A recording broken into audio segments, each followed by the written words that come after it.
Now at 11, he's not throwing away this shot. At tonight's Blazers preseason opener, a lifelong fan finally gets to take a half-court shot decades in the making. Plus, this vending machine won't ease your munchies, but it will serve you up a free DNA test. Why OHSU researchers are hoping you'll take advantage. And later, a $75,000 speed bump mistake. Why the city installed speed bumps in North Portland only to rip them out months later. This is KGW News at 11. It's so hard to know what to do. Our friends are offering to do anything for us, and all we want is for Owen to come home. So first tonight, the search continues for this missing University of Portland freshman, now gone for 2 days. Owen Klinger is his name. He was last seen Sunday night on the U of P campus. And since then, he's completely fallen off the radar. And his family says this is not like him at all. As KGW's Catherine Cook reports now, the community is joining the effort to find Owen. Along North Greeley Avenue, I'm out here just posting flyers, trying to raise awareness. David Dernbach is making sure anyone who walks through here will memorize Owen Klinger's face. In hopes that we can drum up some clues, I guess, and get him back home. Owen is an 18-year-old freshman at the University of Portland, and he's missing. Police say the last time anyone saw Owen was around 7:30 Sunday night, leaving Christie Hall on campus. This surveillance photo shows what he was wearing. Owen told his roommates he was going to a lacrosse team meeting, but never showed up. We're really worried about him.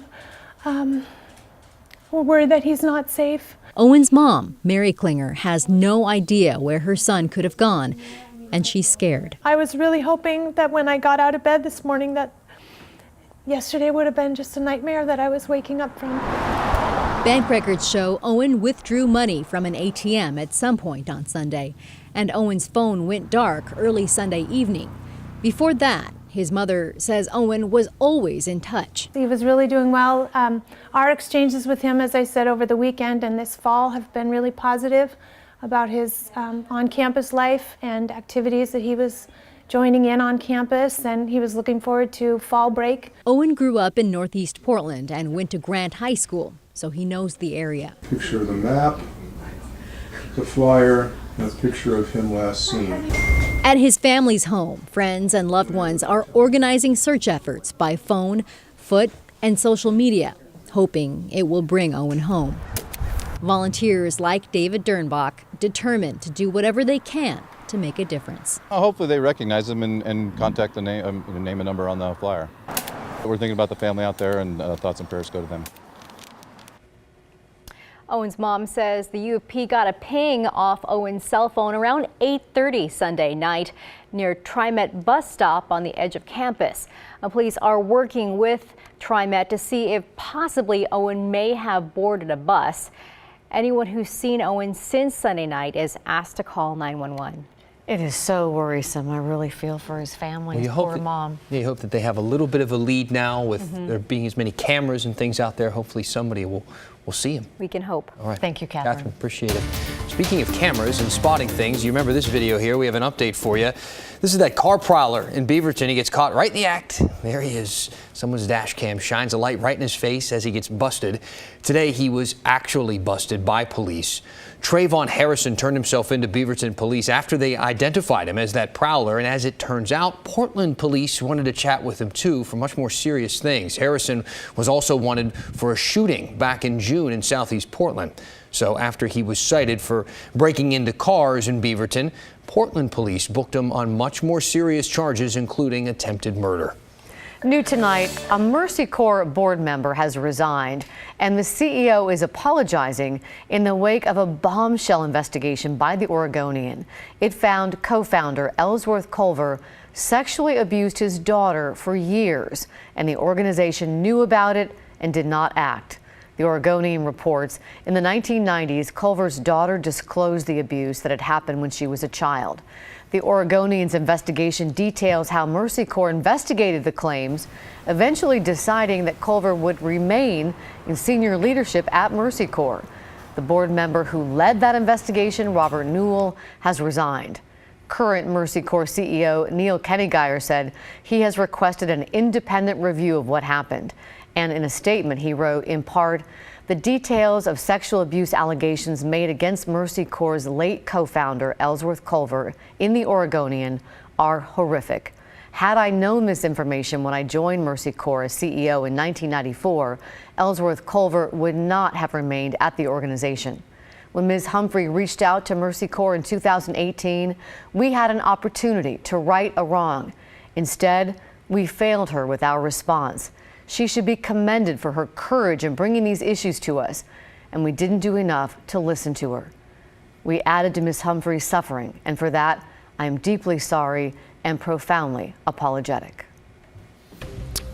Let's talk about some of today's other top stories. A 10-year-old boy was hit and killed by a truck today while riding his bike in Vancouver. Witnesses say the boy rode directly into the path of a pickup truck. It happened this morning by Northeast 167th and 9th Street. The boy did live in that area, and the truck's driver stayed on the scene and cooperated with the investigation. A fire gutted an auto wrecking shop in Gresham this morning. This is a look above from Sky 8. You see the roof of the building collapse, dozens of cars burned inside. It happened near the intersection of Southeast 190th and Division. Gresham Fire, they don't think there's any major environmental hazard here. Initial reports indicated a tank inside that building caught fire. And a heavy hitter in the Portland food scene is closing after almost 10 years. Little Bird in downtown Portland will close later this month. It's the sister restaurant of acclaimed Le Pigeon on the east side. Owners Andy Fortgang and Gabriel Rucker formally made the announcement in a newsletter. Little Bird opened in 2010. It'll close October 27th. Able to hit inside. Simons from deep. Rip City is back, baby. Okay, yes, we know it's still the preseason, but we'll take any basketball at all, right?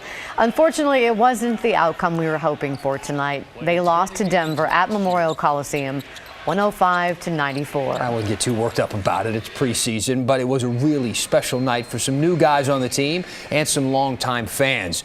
We got Art Edwards and Mike Benner live at the Memorial Coliseum for us tonight with both of those stories. Hey, guys. Hey there, you know, it really was a special night out here at the Memorial Coliseum. It's the 50th anniversary of the team this year, so they decided to have the first preseason game here in the Veterans Memorial Coliseum. About 10,000 fans.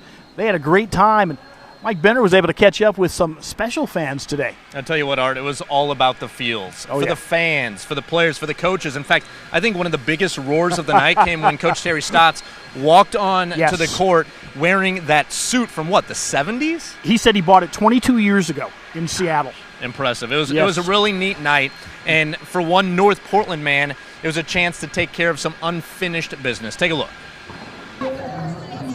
A special moment at the Blazers preseason opener inside the Memorial Coliseum of all places. Blazers fanatic Blake Neiman Davis is plucked from the crowd and given a chance to make a three-quarter court shot. I'm petrified, frankly. I just want to have a respectable shot. Before we tell you how he did, a look at how he arrived at this moment.